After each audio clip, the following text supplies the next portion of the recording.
Thank you so much for the welcome, and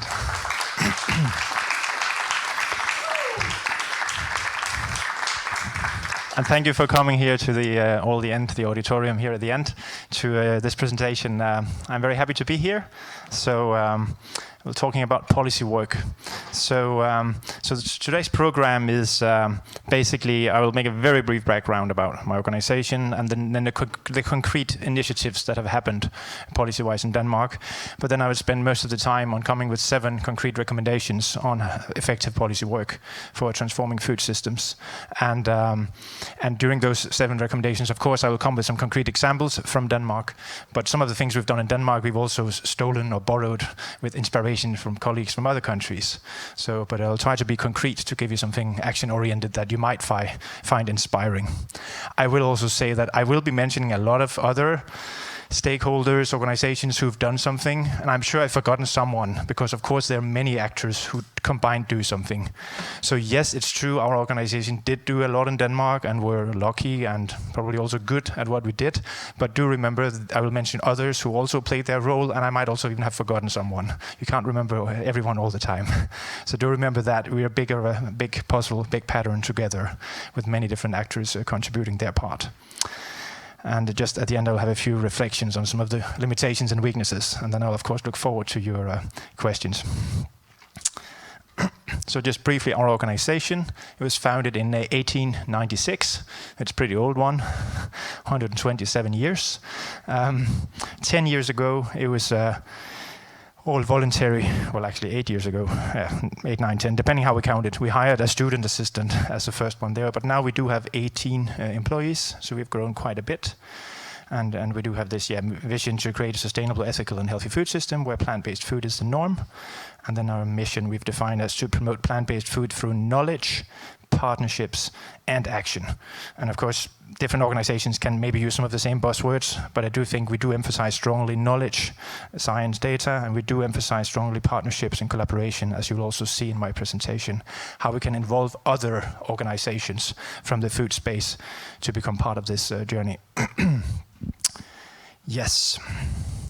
So this is the story. This is GFI's way of framing it, but that was kind of the story that came out now almost 2 years ago. Time is going. With this historic climate agreement. It was a broader climate agreement in Denmark, but a part of it, a really interesting one, was indeed this development with funds earmarked plant-based development. Pretty unprecedented, and as far as I do know, in even not just in percentage, but even just in the amount, it's pretty. Then it's difficult to find anywhere in the world with that amount earmarked for plant-based development. So that's happily also inspiring other countries now. One of there are kind of 3 key elements of the plant-based part of the deal. One is that it has been decided that Denmark should make a plant-based national action plan. So it will have concrete targets and actions. There has been an inclusion of stakeholders and negotiation through a hearing process with businesses, NGOs and researchers. They have made a university analysis of pitfalls and bottlenecks in the plant-based value chain. So that's the ministry asking the University of Copenhagen and the University of Aalborg to do a joint analysis on that. And the action plan has been delayed and delayed and delayed. Sometimes you celebrate things and then you have to wait to truly celebrate. And the latest news is that it is delayed because there are disagreements within the government that they were planning something that was not ambitious and concrete enough. But fortunately, there are people inside the government who are trying to make it more ambitious and more concrete. But eventually, as you know, an action plan can be an almost empty paper with a lot of empty words, or it can have something more committing to something. And that's really what we're looking forward to see. I haven't seen the draft. We have sent inputs into it together with people from the industry, from commerce, farmers, NGOs, some joint input, but we still don't know what will it eventually look like. Of course, my big hope is that action plan will have something concrete in it that makes it worthwhile for other countries to say, hey, we should also make our own national action plans. That would really be a big thing. That's my biggest hope, that this does not become a too empty piece of paper. But I'm still optimistic, but let's see what happens. Rumors say it might include something about education of professionals, like pretty broadly throughout the education system of professionals. How can you emphasize this in all relevant educations? And probably something about public sector canteens, plant-based options, or generally plant-based food. But we don't know really a lot what it will. They're keeping it confidential still. To come maybe in a month, but they've been delaying it so many times, so I really don't know now when it will come. Then there's this fund for plant-based foods with 100 million euros, 12 million euros a year. So it has an official website, which was published in late May. And the fund consists of board members that 10 different organizations could each nominate a board member. Our organization is on that list, so we could nominate a board member, and we did decide to nominate me. And that was, of course, also a reflection, should we sit there ourselves or send someone else? What I can say is, if you should be so good to someday get something similar in your countries, it is worthwhile sitting on the table as long as you can, because I am having my fights there right now at that table still. Even when you do have the funding and everything in place, there are still new fights to be taken with government officials and about the strategy and things like that. So I would say it's worthwhile, if you can get a seat at the table, stay there for as long as you can, I think. There is an official strategy now available in Danish. They're supposed to also be in English at some point, otherwise you might try Google Translate, of course. But it has now a strategy, and it does emphasize the whole value chain. So the pillar 1 is increasing consumption. It would include professional kitchens, public and private. It would include private consumption, such as retailers, nudging projects. It would include export activities, how to stimulate exports. Denmark today, exports around 85 to 90% of our animal production. So if you want something instead of that, you also need to be able to export. For a country like Denmark, at least. Then developing production is the second pillar. That does include both product development, research and development, but also primary production. It could be seeds or trials out at the farms. And then finally, the third pillar is strengthening collaboration across the entire value chain. So this fund has really been established in a very broad way, and you can easily imagine 100 million euros over 8 years is actually not a lot when it's the whole damn thing you're trying to transform. The nice thing is now we do have a setup. There's a law. There's this fund, and you have a full setup with people sitting on that board who knows about plant-based foods. So you can hopefully get more money into that fund over the years. And then the fund can also year by year decide what is especially needed right now. Should we focus more on stimulating the production side? Do we need to change consumption more to get a stronger home market? So companies can then experiment with that home market and then start exporting. These kind of strategical questions are there. But this is at least a very good start, I would say still. Then there's also a planned eco-scheme for farmers. That's under the EU CAP funding. As part of the revision of the CAP, there are these eco-schemes. So one kind of eco-scheme that Denmark has chosen to include is a plant eco-scheme. First they called it a plant-based eco-scheme. Then they changed it to a plant eco-scheme. And legally, it is, the whole intention is that it is for human consumption, but legally they have excluded 2 major feed crops. They've excluded, I think they excluded corn, maize, and I don't remember if it's soy or a particular kind of wheat. So they've included 2 major feed crops. But if farmers do grow, let's say, fava beans for human consumption, and they get the support from this eco-scheme, and they're not able to sell it for human consumption, they're still allowed to give it to animals as feed. And you can say, oops, that's problematic, because then eventually will this actually support plant-based production? On the other hand, if a lot of farmers do this eco-scheme to get the money, and then they have to throw it away, because if for some reason can't sell it, that means the prices will be dumped, and that would make the farmers pretty angry and negative about the whole experience. So this kind of little flexibility that the intention is clearly human foods. They've excluded some feed crops, but it can still be used for animal feed. But any given time, generally, the amount if you can sell it for human consumption, the price would be higher than for feed. So for most farmers over the years, I think, to be honest, in the first few years, we'll see how much of this will eventually be human consumption. But over the years, it should be all of it. That's the whole idea. But again, sales and demand has to increase. Someone has to be able to buy it to either eat it in Denmark or export it to another country. So that's why all these initiatives under the Plant Fund are really important to support that this becomes meaningful. Right.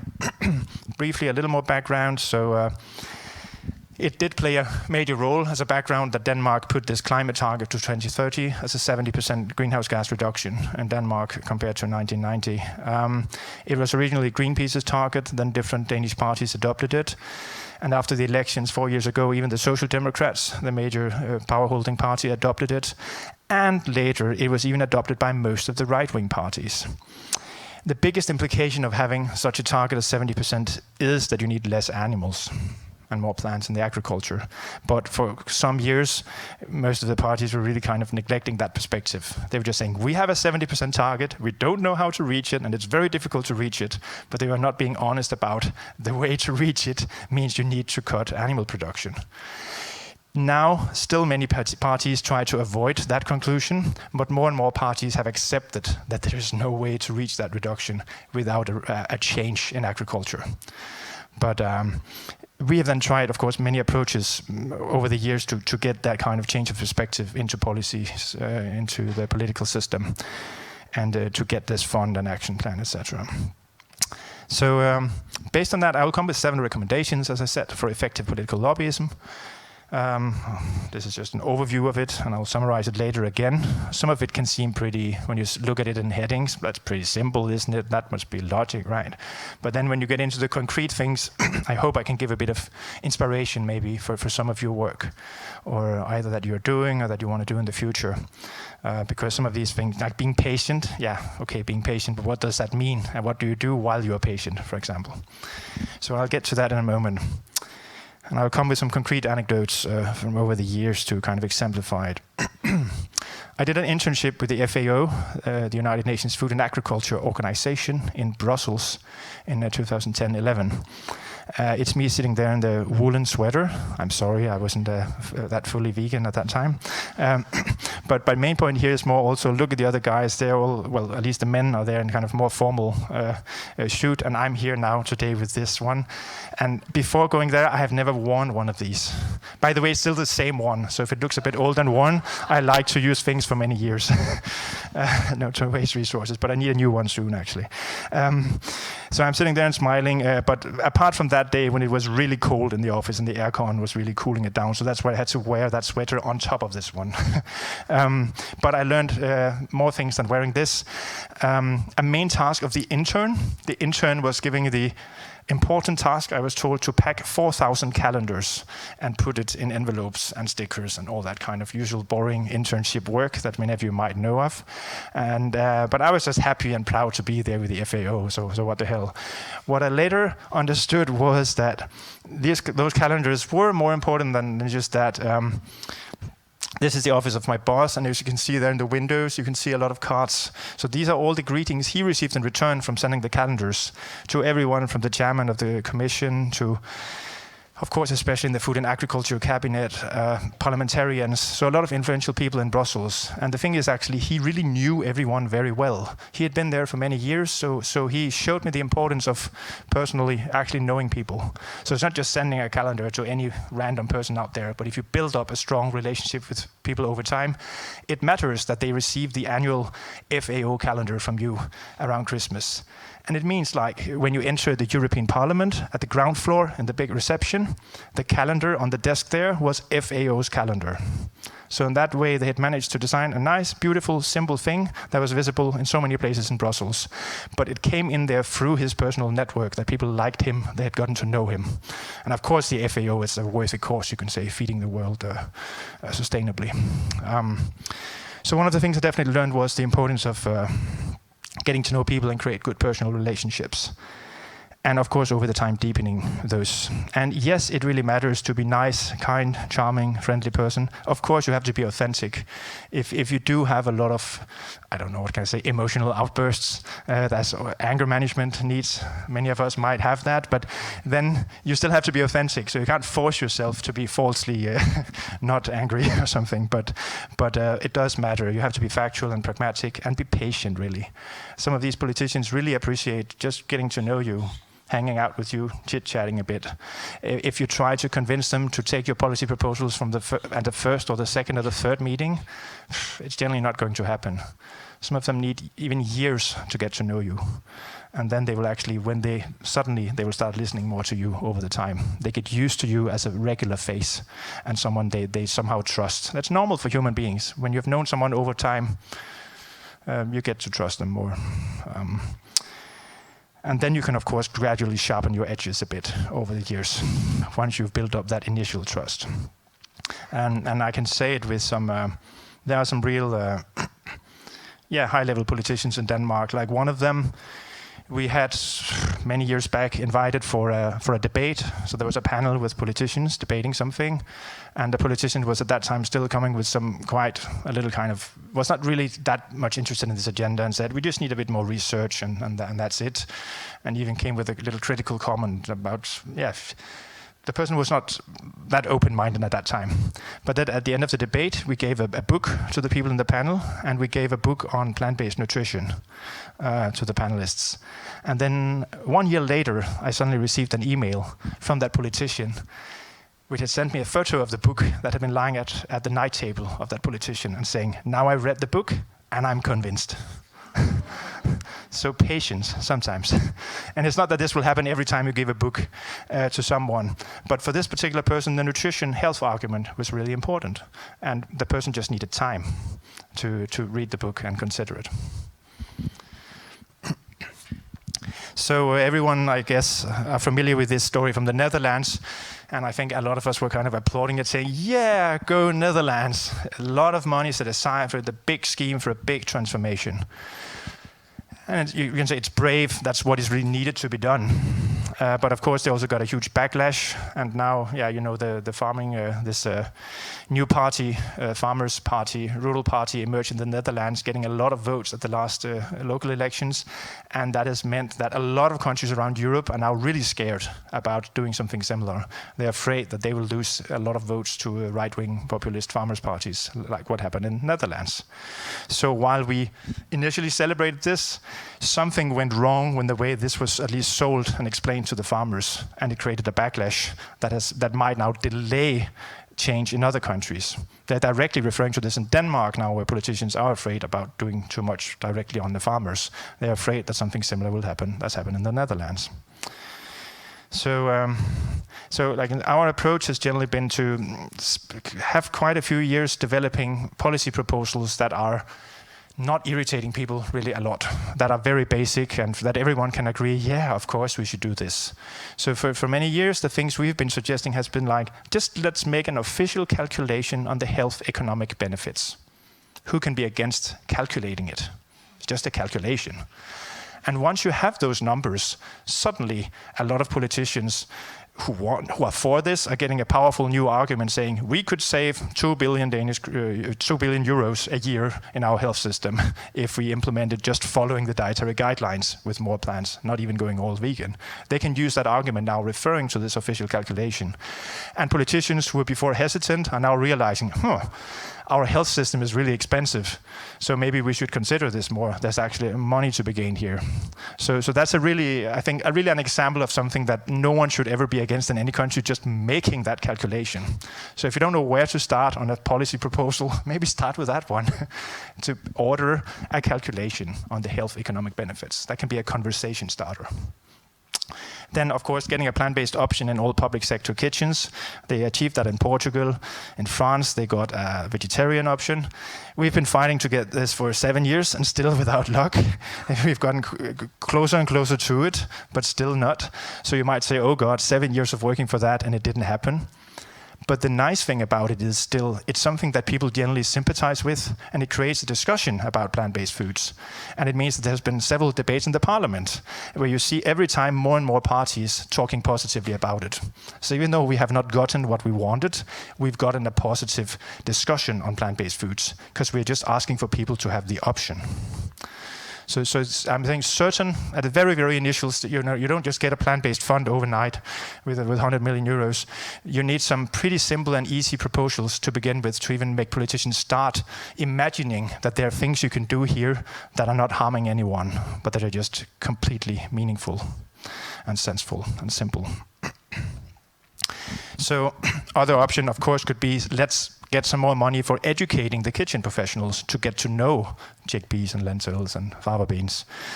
Another one could be, of course, lower VAT on fruits and vegetables. Everyone are for this, but it's also expensive. So that's why you might not just get it as easily. It could also be research and development. Why not use some more research and development money on plant-based foods? That is very difficult to be against. So all these kind of things I think are proposals which are pragmatic, and that can create a more positive attitude and make it more difficult for, let's admit it, usually especially the center-right-wing parties will be more critical and try to hammer proposals down. But it's quite difficult to be against this for right-wing parties as well. Starting there can create a different... And then, as I said, you might get something else than you initially thought. We've tried 7 years, we still don't have that vegan option in all the public kitchens, but now we do have a plant-based fund with a lot of money. So sometimes you get something else than what you thought you would get. So, of course, using facts and sources is important. I know you're all sure also working with that. I can say that it has worked a lot for us to compile all these market prognosis. Yes, the plant-based market, there might be bumps and ups and downs. Beyond Meat and Oatly might be disappointing, etc. But generally, all these analytical companies agree that the market is going to grow, especially in the late 20s and even after 2030, especially. So showing this, compiling all these analyses, so it's not just one bank or one research institute saying it, but that a lot are saying the same. That is really convincing, and that has been effective for us to show that to both agricultural organizations, food organizations, and politicians, especially on the right wing. Maybe some parties on the right wing, liberalist parties and conservative parties, they will not actively be for plant-based, but seeing this might make them neutral. And as many of you will know, just neutralizing some of the opposition is very valuable, because that will make, like in a country like Denmark, then the Social Democrats dare do more. If the right wing is more silent and neutral, they will do more from the center and the left. So this one is, of course, one of my favorite ones. I know you can, of course, discuss, is this really representative and true? But just having these statistics, because, of course, the next argument you encounter is people are saying, but people want more meat in China and the rest of the world, right? Don't they? And this survey with 27 countries, 1,000 respondents in each country, showing that in a lot of countries around the world, there are quite substantial minority or even a slight majority who say they would prefer meat-like alternatives from plants. And of course, you can always discuss who did they ask, is it really representative? But it's still telling a story, it's challenging a story, that a narrative that people have, that the rest of the world wants more meat no matter what. This is challenging that narrative. So I think this for me is the second most powerful data graph. I will show these two to most people if I can always. And indeed, 2 years ago, our Minister of Food and Agriculture, Rasmus Prehn, at that time, he was in a public television magazine, where he suddenly, surprisingly said, we should look out for how the development is at the world market, and we would like to warn against encountering ourselves in that Kodak moment, which has been mentioned. Being in the same situation as the Kodak cameras, where you came too late for the change that is going on at the market. And if some of you in here, might be of the younger ones of you, don't even know what is Kodak, that's the whole point. Because, yeah, maybe in 20 years no one will know who was some of these big animal companies, because they went out of business. So the fact that he uses that argument suddenly on live television, that there might be a risk here if we don't look into new markets, that's really nice. And then he said he envisions Denmark to turbocharge the production of plant products, because there will be more demand for that. But then he says we should be leading when a change happens in global demand. Of course, you can say, well, it's still, so it's a question, how much speed do they want to put on it? But at least he says we should prepare ourselves as a country to boost this, so we are not coming too late to the world's developments. So yeah, showing that you have high quality data and sources, UN reports, credible science, etc. is of course key. Sending high quality data to all relevant parties, even sending it to the right-wing politicians, can still remind them that maybe they should at least stay neutral, because there are good arguments. They might not be the strongest proponents, but at least they might not be against it either.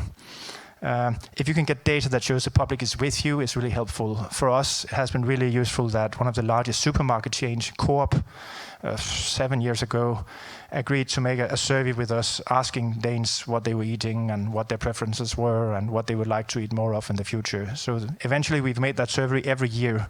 So that's the survey in Denmark where you can constantly monitor from year to year the developments in that. And one thing is what people say they eat might be partly true and people might exaggerate, as you all know, but also the opinions of people. And what we especially can see in those surveys, what people say they're eating is changing, but especially their attitudes are changing strongly. So always being able to cite surveys showing that the public actually supports this and this and that is really helpful. And then of course we need much more than that, nudging. Of course, nudging things should be delicious, easy, accessible, affordable, connect with something positive, rewarding, and policy initiatives should support that. So I think also being fact-oriented is also reminding politicians that, enlightenment and facts, information is not enough. We also need to nudge people, to help people. And what I can see over the years is that the quality of the debates in the Danish parliament has increased over the years. Some years ago we had some you really felt like, oh my God, are you really saying this? There were really stupid things being said in this debate, but that has almost entirely stopped now. And I think it matters that you feed them with reliable stuff that makes some of those people who would otherwise come with stupid comments, now they just come with more neutral arguments. The state should not interfere too much, but this is interesting. Maybe let's look into it. These are the kind of things you hear more now from the right wing in Denmark. So the thing I said earlier about being patient. So what do you do while you're patient and just waiting for people? One thing is you can have a person like Carl Valentin here, who's a vegan in the Danish parliament, who's also very pragmatic and effective.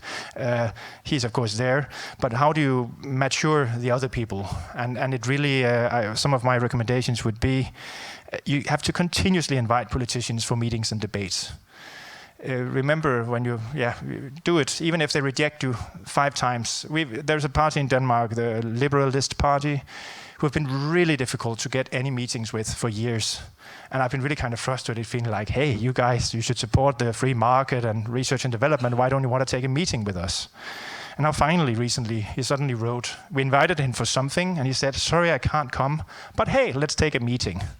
I tried to get a meeting with that guy for 6 years. So patience sometimes. Then sending surveys ahead of elections if you have email addresses on candidates. Of course, in different countries that can be different. But in Denmark, many parties do put it online, and otherwise you might ask the secretariat of the parties to send it to you. They might do that. So we do make surveys where we ask questions that are really reasonable. So we really try again to focus on questions like, should we make a calculation on the economic benefits? Should there be a plant-based option? Should we spend more on research and development? These questions are really starter questions, but again, just having the politicians see those questions reminds them that this is not just about forcing people to eat something. Like, there are actually a lot of policy things that are not so dangerous. So just the fact that they might see these questions, we can see in the system some of them started filling in their name and party, and then they didn't answer any of the questions. But at least we know they've seen the questions. And quite many, of course, do participate, and then we publish the results. And of course, people who are interested can then go and vote for politicians from different parties who they think will do enough for this development.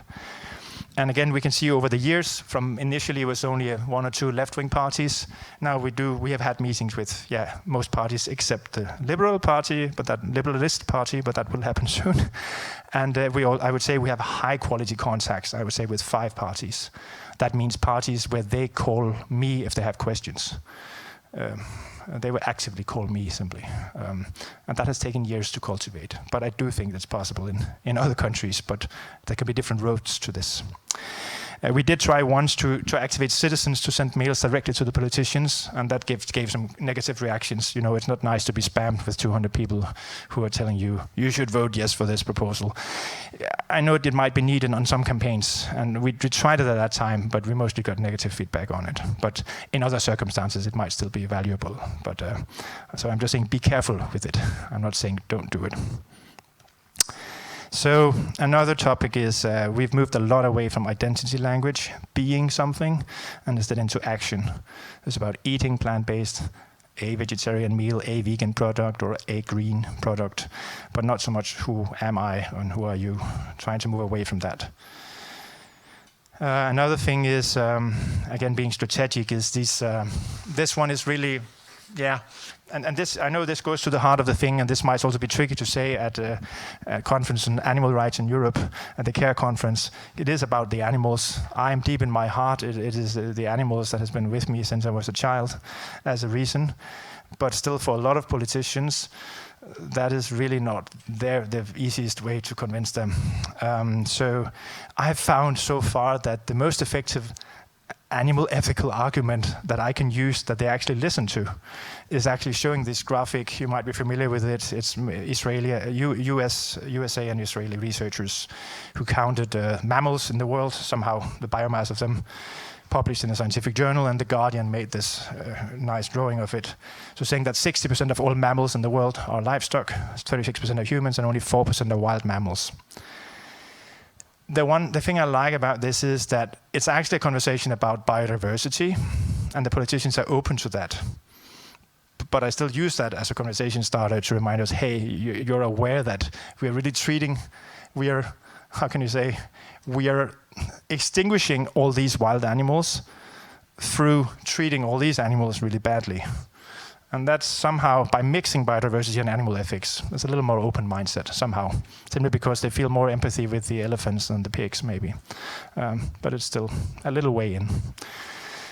But and what we've concretely been told by Senja Stampe, who is I thought it was a secret for a while, but she said it publicly, that she was a key negotiator from one of the parties, and she said it was a big eye-opener for her to meet with us, simply sharing facts with her, such as particularly this fact. And later, eventually, her party published a plan where they had taken a lot of advice from us, and later on, they were a key factor in negotiating this deal of 100 million euros. So it started with her getting some facts that were eye-opening, but also she stressed it was really important that we then came with something realistic and some quality proposals. That we didn't come with, like, we open her eyes, but then we don't come with unrealistic ideas after that. So she said that was an important factor.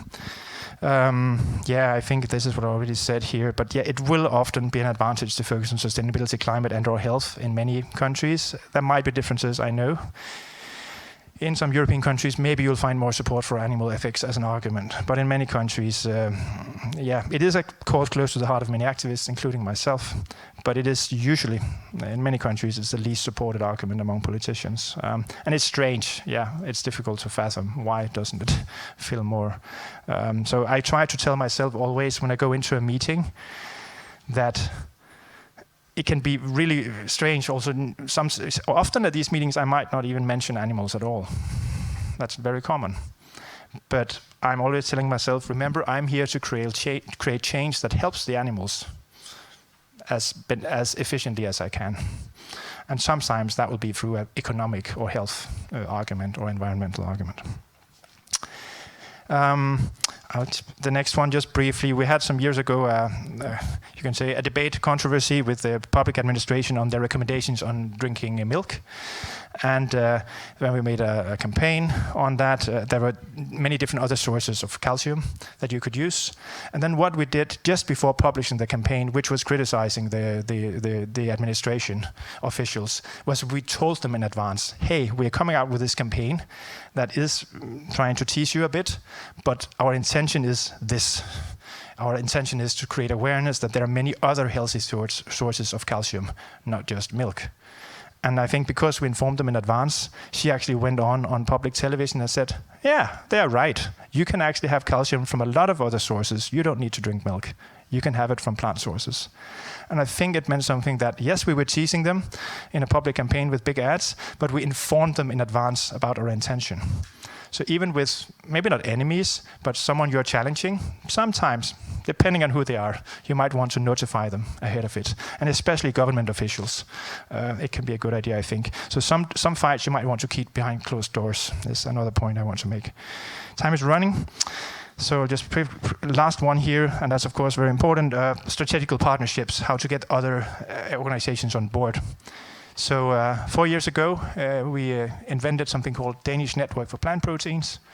It's a network where we have seminars and network meetings with professionals from the whole value chain.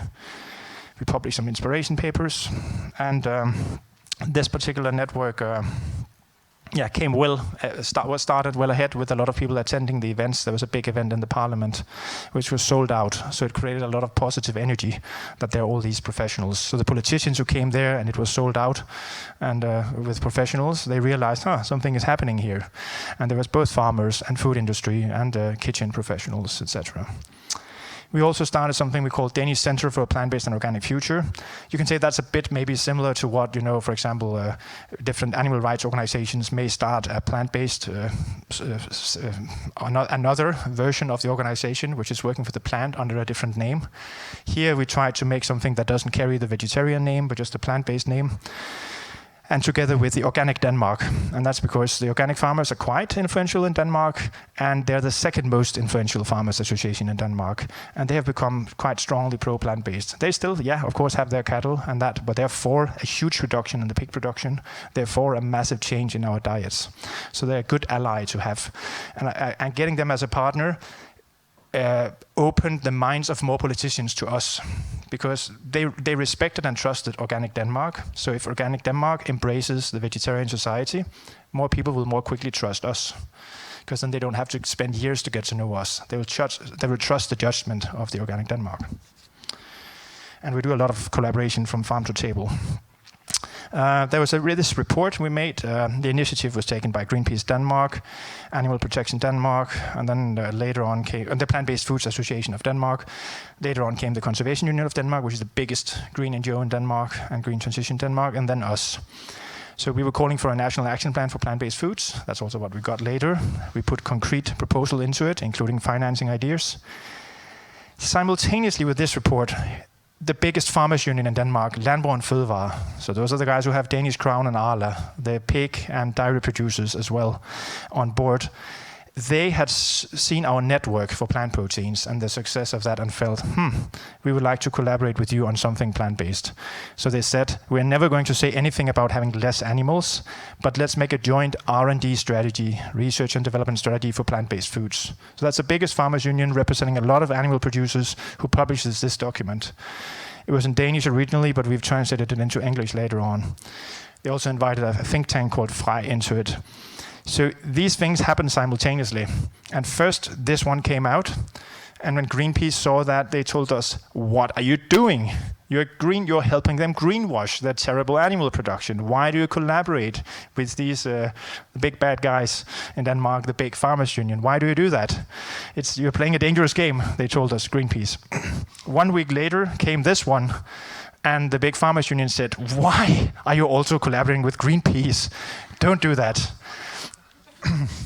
And of course, we were a bit unfaithful there, you can say, having different lovers at the same time, or whatever you want to phrase it, different organizations. But having seen what has happened after these reports, I am very, very confident that it was very, very good for our cause that they did this one. Because what happened was that several political parties opened more up. Because when you have the biggest farmers union doing this, a lot of the right wing, again, becomes more neutral or even a little positive. So yes, we might have sold a few % of our souls, but I think it was worth it in this case, because we got a big player to talk differently about plant-based foods. We also have a lawsuit with Danish Crown, by the way, so it's not that we are all happy friends. And they are pretty frustrated about our lawsuit. But we can still collaborate on some things while disagreeing and having lawsuits on other things. Right, time is up for the presentation part. I'll have time for some questions, I hope, still. So I do think, how can I express that? If I should unite what I just said before, I'll put this graph here. So traditionally, as a vegetarian society, so this is our logo in the middle. We should belong up there with Greenpeace and Compassionate World Farming or near the vegan society. I've tried to draw here, this line between, you can say, idealism and realism. So idealism can lead into a sort of fundamentalism, right? And realism can become just extremely conservative because you're too realistic, so you have no visions. And the other one I've drawn here is kind of between this idea that it should all be organic and unprocessed and healthier. And then you also have really hardcore business, highly processed, ultra-processed, and conventional production. So we've tried to put ourselves right in the middle of that and saying we need all of it. We need to insist on being idealistic, but also do need to be pragmatic. We want to emphasize organic and healthy foods, but we also need processed foods. And then different other players. So while we traditionally may belong somewhere near the vegan society, maybe in our case a bit actually to the left, up closer to Greenpeace, we decided to strategically put ourselves in the middle here and ensure that everyone else gets on board. So that's why we could have both Landbrug and Fødevare, which is, the key main farmers association, like, Copa-Cogeca at European level. That's why we decided to both collaborate with them and with Greenpeace. You need to find someone who are able to put themselves in the middle of that room and collaborate with different entities. When we made an advertisement in a big newspaper, we also helped facilitate that a lot of different actors, the student movement, the climate movement, NGOs, businesses, all became part of the advertisement to send a strong message that many actors are behind this. I'll skip this and just say that's basically briefly saying how we reach this. And the parties, again, ideally you need as many as possible of these parties to be on board. And the parties that came out with the first proposals are kind of here in the center. The Green parties were ready to support it, but the government managed to get all the parties within the same deal, basically by threatening these parties that if they didn't get into it, these parties would do it alone. So that's an argument for, again, saying there can be different arguments for different parties, but if you can get more on board, it's easier, of course. I think that's what I had to say here. Thank you for listening to me.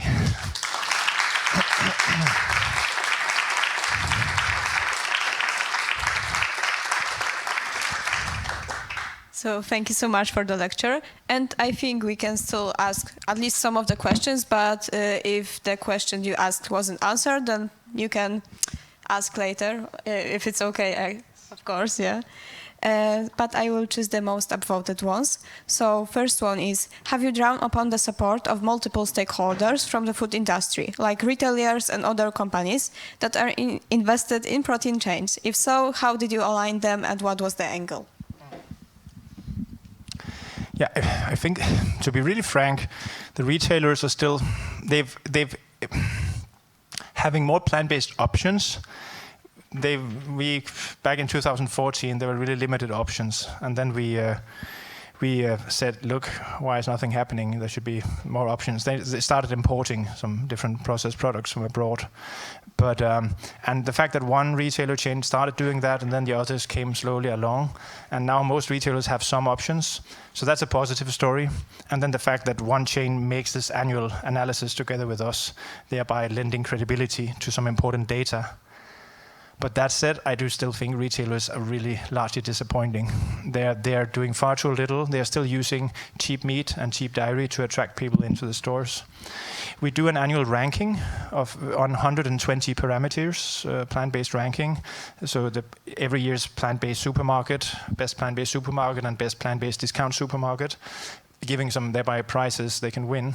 And that we can see year by year they all improve. So they do listen. We give them advice. They're saying, why didn't we win? And then we give them feedback. So that somehow helps.